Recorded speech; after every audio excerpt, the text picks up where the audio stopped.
Hello everyone, जय हिंद। कैसे हैं आप लोग? आई होप आप सब अच्छे होंगे और मैं भी हूँ एकदम झकास। जैसा कि हमने पिछले लेक्चर में एंगल ऑफ कांटेक्ट और एडहेसिव फोर्स, कोहेसिव फोर्स, ये सब क्या होता है, इसकी शेप कैसी होती है, मेनिस्कस क्या होता है, कन्वेक्स मेनिस्कस कब बनता है, कनकेव मेनिस्कस कौन से लिक्विड के सरफेस पर बनता है, तो ये हम लोगों ने पढ़ा था कि वाटर जो होता है वो कनकेव मेनिस्कस बनाता है, जबकि मरकरी जो है वो कन्वेक्स मेनिस्कस बनाता है ऊपर से, है ना। तो आज हम लोग उसी थ्योरी को आगे बढ़ाते हुए आज हमारा फ्लूइड मैकेनिक्स का आखिरी टॉपिक जो कैपिलरी है बच्चों। तो कैपिलरी हम लोग करते हैं। कैपिलरी क्या होता है, कैपिलरी में ऐसा क्या पूछा जाता है, कैपिलरी में क्या किस चीज़ की कैलकुलेशन हम लोग करते हैं, वो सारी चीज़ें कैपिलरी। बच्चों सबसे पहले कैपिलरी क्या होता है? कैपिलरी एक स्मॉल थिन बोर पाइप होता है। जी हाँ, क्या होता है? कैपिलरी क्या होता है? एक small very small thin bore pipe. मतलब इसमें एक बहुत पतली पाइप होती है और छेद होता है, उसमें बीच में होल होता है, ठीक ना। और क्या होता है बच्चों कि बोथ एंड्स आर ओपन। इसके दोनों एंड जो होते हैं पाइप के वो ओपन होते हैं। और जब हम इसे एक लिक्विड के ट्यूब के अंदर रखते हैं, कंटेनर के अंदर रखते हैं, मान लीजिए कि ये लिक्विड है, इसमें भरा हुआ है और इसमें आपने एक कैपिलरी ऐसे रख दिया है। स्टडी करने के लिए हम लोग इतना बड़ा बनाते हैं, अदरवाइज ये 1 मिलीमीटर जितना पतला हो सकता है। यहाँ पर बच्चों हम एक लिक्विड रख देते हैं और लिक्विड में हम इस कैपिलरी को डिप कर देते हैं। यहाँ पर लिक्विड की शेप कुछ ऐसी होती है और हम क्या देखते हैं, कैपिलरी में ये लिक्विड कुछ इस तरीके से उठ जाती है इतनी हाइट तक। हमारा क्वेश्चन यही होता है बच्चों कि कैपिलरी में ये जो हाइट है ये फाइंड करनी है, हाइट ऑफ कैपिलरी। जी हाँ, हमें कैपिलरी में क्या पूछा जाता है कि जब हम कैपिलरी को लिक्विड के अंदर डिप करते हैं तो लिक्विड उस कैपिलरी ट्यूब में कितनी हाइट तक ऊपर राइज करती है। इस हाइट को हम लोग एसेंट फॉर्मूला के नाम से भी जानते हैं, यानी यहीं पर आता है क्या, डिराइव एसेंट फॉर्मूला। जब भी डिराइव एसेंट फॉर्मूला आएगा तो आप समझ जाइएगा कि कैपिलरी का एक्सप्रेशन आपको करके देना है। अब बच्चों बड़ा आसानी से करते हैं। देखिए ये वाला फेस कैसा है, ऊपर से कनकेव है और नीचे क्या है, कन्वेक्स है। अब हम लोगों ने एक चीज तो पढ़ा है कि लिक्विड का जो ड्रॉप होता है, ये वाला लिक्विड के ड्रॉप देखिए, बाहर का जो प्रेशर, ये इधर क्या है, ये कनकेव फेस है और इसके अंदर क्या है, कन्वेक्स फेस है। ये वाले हिस्से से आप देखो, इसके बाहर क्या है, कनकेव है, इसके अंदर क्या है, कन्वेक्स है। ये लिक्विड का ड्रॉप है, ये लिक्विड ड्रॉप है। अब इसके अंदर प्रेशर क्या होता है बच्चों, P0 प्लस 2S/R, और बाहर क्या प्रेशर होता है, P0। हाँ, यानी कि हम क्या देख रहे हैं बच्चों, बात को समझो। सॉरी, ये कनकेव हुआ ना, कनकेव, और बाहर वाला क्या है, कन्वेक्स है। तो मैं क्या देख रहा हूं कि जो कनकेव वाला पार्ट है उसमें एटमॉस्फेरिक प्रेशर में 2S/R प्लस हो रहा है, और जो बाहर वाला फेस है, जो बाहर है, उसमें एक प्रेशर काम कर रहा है, एटमॉस्फेयर, यानी कि इसमें एक्सेस प्रेशर है बच्चों। यानी pressure concave minus pressure convex आपको क्या दे रहा है, एक्सेस प्रेशर। जी हाँ, एक्सेस प्रेशर। यानी हम ये कह सकते हैं बच्चों कि प्रेशर जो कनकेव फेस पर होगा वो ज्यादा होगा किससे, प्रेशर ऑन कन्वेक्स फेस पर। जी हाँ, अब समझिए, अगर यहां पर ये एंड ओपन है, यहां पर एक प्रेशर काम कर रहा है, एटमॉस्फेरिक प्रेशर P0, तो जस्ट इसके इनसाइड यहां पर प्रेशर क्या होगा, कम होगा, क्योंकि ये वाला कौन सा हिस्सा है, कन्वेक्स है, ऊपर कनकेव है। तो यहां जो प्रेशर काम करेगा कन्वेक्स फेस पर, वो इससे कम काम करेगा। यानी कि कितना काम करेगा, तो P0 माइनस 2S/R काम करेगा।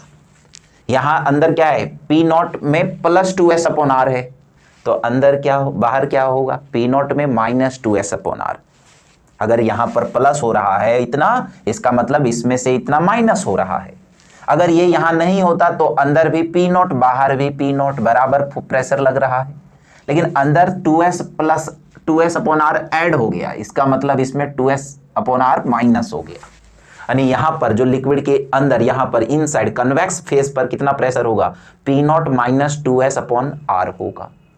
ठीक है, यहां पर प्रेशर क्या काम करेगा, एटमॉस्फेरिक प्रेशर काम करेगा P0, यहां भी क्या काम करेगा, एटमॉस्फेरिक प्रेशर P0।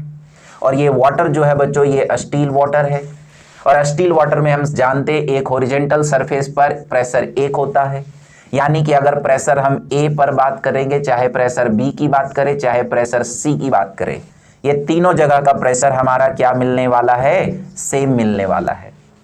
जी हाँ, तो C पर क्या प्रेशर काम करेगा, तो C पर जो प्रेशर काम करेगा वो होगा, एक तो ये हाइट के कारण यहां पर प्रेशर कितना है, ये वाला है P0 minus 2s upon r।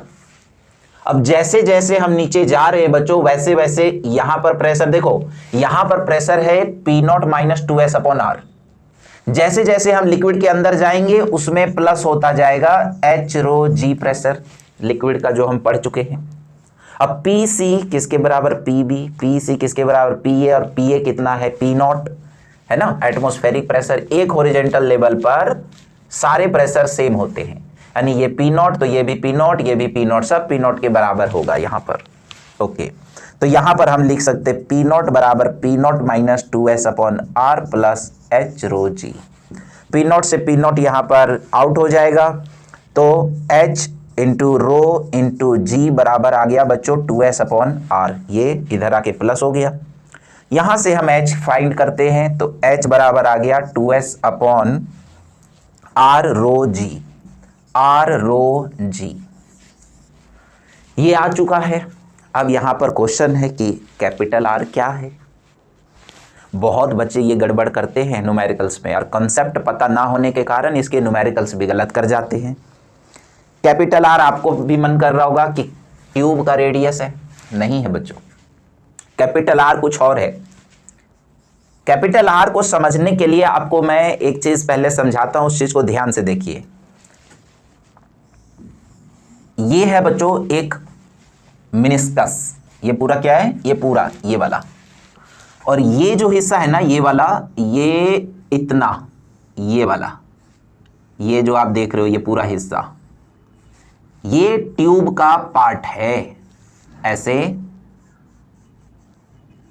ऐसे देखो, ये ट्यूब है, ये कैपिलरी है, और ये आपका क्या है, ये पूरा आपका मिनिस्कस है, ये पूरा मिनिस्कस है, ये पूरा मिनिस्कस है। इस मिनिस्कस का ये सेंटर है, और इस सेंटर से ये वाला चीज इसका रेडियस है कैपिटल R। जी हाँ, यानी कैपिटल R क्या है, कैपिटल R जो है वो रेडियस है, लेकिन मिनिस्कस का, रेडियस ऑफ मिनिस्कस ट्यूब का रेडियस नहीं है। ट्यूब का रेडियस ये होता है, ये वाला, इसका स्मॉल r नाम दे देते हैं, स्मॉल r। इस डायग्राम को मैं यहां बना लेता हूं कुछ ऐसे, ये है कैपिटल R, ये है स्मॉल r, इसको मैं बच्चों मानता हूं एंगल ऑफ थीटा, ठीक ना। तो कॉस थीटा क्या लिख सकते हैं हम यहां पर, कॉस थीटा को मैं लिख सकता हूं theta perpendicular hypotenuse base upon hypotenuse, तो r को लिख सकता हूं r अपॉन कॉस थीटा, क्योंकि रेडियस ऑफ मिनिस्कस की जरूरत तो है नहीं हमें, है ना, हमें ट्यूब की रेडियस से मतलब है, क्योंकि मिनिस्कस तो पूरा हुआ ना ये पार्ट, उसका रेडियस लेके हमें क्या करना है, उसकी जरूरत है नहीं, तो हमने उसको सब्स्टिट्यूट करके हटा लिया। अब इस r की प्लेस पर अगर हम वैल्यू डाल दें 2s, r की प्लेस पर ये वाला r upon cos theta rho जी। अब ये कॉस थीटा ऊपर चला जाएगा, जब ये ऊपर चला जाएगा तो h बराबर आ गया 2s cos theta upon r rho जी, ये आ गया बच्चों हाइट। और हाइट को ही क्या बोलते हैं हम लोग, ascent formula. Height of capillary क्या होगा, एसेंट फॉर्मूला, और एसेंट फॉर्मूला का फॉर्मूला क्या है, 2s cos theta upon r rho g. यहां पर आपको समझने की एक और चीज जरूरत होगी कि सर ये थीटा को मैं एंगल ऑफ कांटेक्ट कैसे ले सकता हूं। जी बिल्कुल जायज क्वेश्चन है, मैं उसको भी एक्सप्लेन करता हूं बच्चों, आप इसको नोट कर लीजिए एक बार। चलिए मैं वो भी दिखाता हूं आपको कि वो एंगल ऑफ कांटेक्ट कैसे है।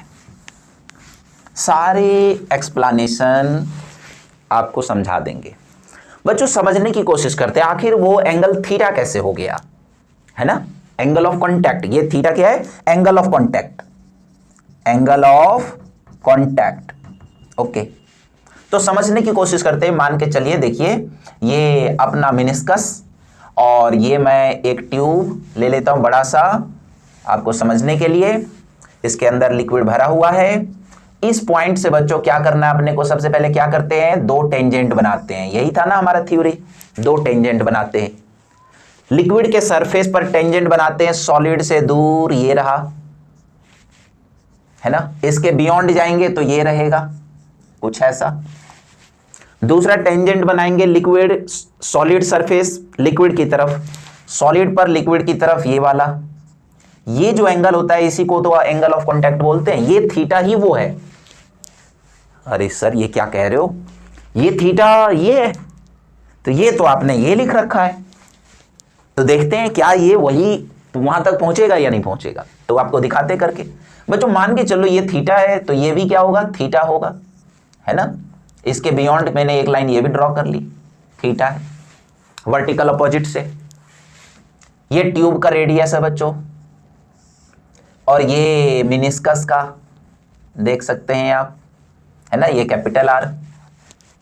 अब एक चीज समझते हैं, ये जो टेंजेंट है ये और इस पर कितने डिग्री का एंगल है, 90 डिग्री का। तो ये थीटा है तो ये एंगल कितना हो गया, 90 माइनस थीटा, 90 माइनस थीटा। देखो ना ये पूरा एंगल कितना डिग्री, 90 डिग्री, ये पूरा, ये देख रहे हो, ये पूरा 90 डिग्री, ये आपका थीटा, तो ये बचा कितना, 90 माइनस थीटा, पूरे में 90 minus theta, 90 minus theta. Okay, ये वाली टेंजेंट के साथ। अब इस टेंजेंट के साथ देखो स्मॉल आर को, तो ये देखो ध्यान से, ये है T2 और ये है आपका स्मॉल आर। ये कितने डिग्री का है बच्चों, 90 डिग्री। और बीच में जा रहा है ये जा रहा है, ये देखो ये है 90 माइनस थीटा, 90 माइनस थीटा। तो ये कितना होगा, इसको मैं x मान लेता हूं, तो x प्लस 90 माइनस थीटा बराबर कितना होना चाहिए, 90, क्योंकि पूरा का सम ऐसे आएगा 90 डिग्री। तो x 90 cut, x minus theta बराबर 0, तो x बराबर क्या आ गया, थीटा। जी हाँ, यानी कि ये एंगल अपना आ गया कितना, थीटा। वही थीटा तो हमने कंसीडर किया है ना। तो इस तरीके से हमारा ये फॉर्मूला एकदम करेक्ट है। अब इस पर बच्चों बहुत अलग अलग टाइप के आपसे क्वेश्चंस पूछे जाएंगे। एक न्यूमेरिकल्स लेता हूं, दिखाता हूं आपको कि क्या पूछेगा आपसे। मान के चलते हैं कि एक कैपिलरी है ऐसे, उसमें लिक्विड जो है वो राइज कर रहा है किसी भी एक पर्टिकुलर हाइट तक, किसी भी एक पर्टिकुलर हाइट तक लिक्विड जो है वो राइज कर रहा है। ओके, अब हमारा क्वेश्चन ये है, ये लिक्विड जो राइज कर रहा है वो H है। H कुछ भी हो सकता है, 10 मीटर मान लेते हैं। अगर हम इस ट्यूब को वर्टिकली, अगर हम इस ट्यूब को ऐसे कर दें 60 डिग्री से, कितने डिग्री एंगल के साथ, 60 डिग्री एंगल के साथ इसको टर्न कर दिया, टिल्ट कर दिया, थोड़ा टेढ़ा कर दिया, तो ये लिक्विड जो है वो कितनी लेंथ तक ऊपर जाएगी। बहुत बढ़िया क्वेश्चन है। यहां देखिए ये वाली चीज, ये हम डायग्राम बना लेते हैं बच्चों। अब इस चीज को अगर हम डायग्राम बना लेते हैं तो ये डायग्राम हमारा कुछ ऐसा बन गया, देखो कुछ इस तरीके से, है ना, ऐसे बढ़ रहा है, ऐसे। यहां पर एंगल कितने डिग्री जा रहा है, 90 डिग्री। यहां पर एंगल कितना डिग्री जा रहा है, 60 डिग्री। ओके, ये क्या चीज है, H, ये क्या है, L। कॉस थीटा को हम क्या लिख सकते हैं, कॉस 60 को बेस अपॉन हाइपोटेन्यूज, थीटा के सामने परपेंडिकुलर, हाइपोटेन्यूज बेस क्या है, H है, हाइपोटेन्यूज क्या है, L है, कॉस 60। कॉस 60 क्या लेते हैं, कॉस 60 होता है जो साइन 30 होता है, 1/2 बराबर हाइट कितना है भाई, 10/L। तो L बराबर कितना आ गया, जो भी यूनिट लेंगे, मीटर तो मीटर, सेंटीमीटर तो सेंटीमीटर। तो इस तरीके से हमने क्या निकाल दी, ये L। क्योंकि जाहिर सी बात है ना, खड़ा होता है, अगर किसी चीज को आप टेढ़ा कर देते हो तो लिक्विड क्या होगा, ज्यादा दूर तक जाएगा, वो लेंथ कितनी होगी। तो तो इस तरीके से बहुत सारे वेरिएशन के क्वेश्चंस आपसे पूछे जाएंगे कि मरकरी को ऐसे टिल्ट करेंगे तो कितना डिग्री, 30 डिग्री पर कितना लेंथ होगा, 40 डिग्री पर क्या होगा, 60 डिग्री पर क्या होगा, 90 डिग्री पर क्या होगा, ठीक ना। अगर एंगल ऑफ कॉन्टैक्ट आपने देखा, अगर एंगल ऑफ कॉन्टैक्ट को हम 0 डिग्री कर दें तो h क्या होगा, 2s अपॉन r रो जी हो जाएगा। अगर एंगल ऑफ कॉन्टैक्ट कितना हो जाएगा, 0 डिग्री, एंगल ऑफ कॉन्टैक्ट क्या हो जाएगा, 0 डिग्री, ये वाला थीटा, ये थीटा अगर 0 डिग्री हो जाए। अब 0 डिग्री कब होगा भाई, तो आंसर ये है जब ये रेडियस ऑफ मेनिस्कस किसके बराबर हो जाएगा, रेडियस ऑफ ट्यूब के बराबर। जी हाँ, ये चीज समझना है आपको बढ़िया से, यानी कि जब रेडियस ऑफ मेनिस्कस,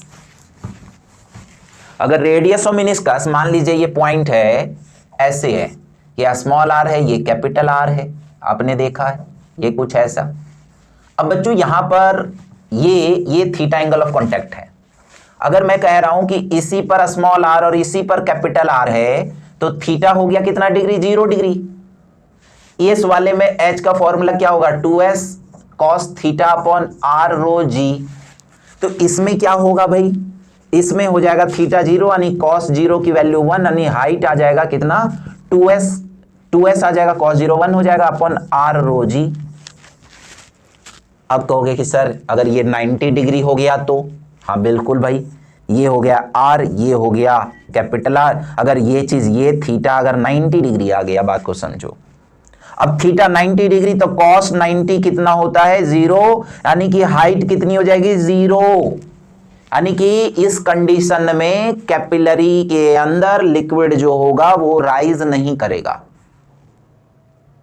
बिल्कुल लिक्विड राइज नहीं करेगा। तो ये कंडीशन बच्चों ध्यान रखिएगा न्यूमेरिकल्स करते समय कि आपसे किस तरह का न्यूमेरिकल्स पूछा जा रहा है, क्या उसमें एंगल ऑफ कॉन्टैक्ट मेंशन है। अगर एंगल ऑफ कॉन्टैक्ट मेंशन है तो ठीक है, नहीं तो एंगल ऑफ कॉन्टैक्ट निकालने का तरीका हम लोग और तरीके से कर लेंगे, डायग्राम को देख करके या फिर क्या पूछा है, ठीक ना, उस हिसाब से हम लोग न्यूमेरिकल्स करेंगे। तो और भी एक दो बहुत सारे न्यूमेरिकल्स मैं चैनल पर लाता रहूंगा बच्चों, चैनल को सब्सक्राइब और शेयर जरूर करें। इससे कुछ नहीं होता यार, बस मोटिवेशन मिलती है और क्या है ना। जब पब्लिक ज़्यादा होता है तो क्या होता है, अंदर की एनर्जी निकल कर आती है। Thank you, love you.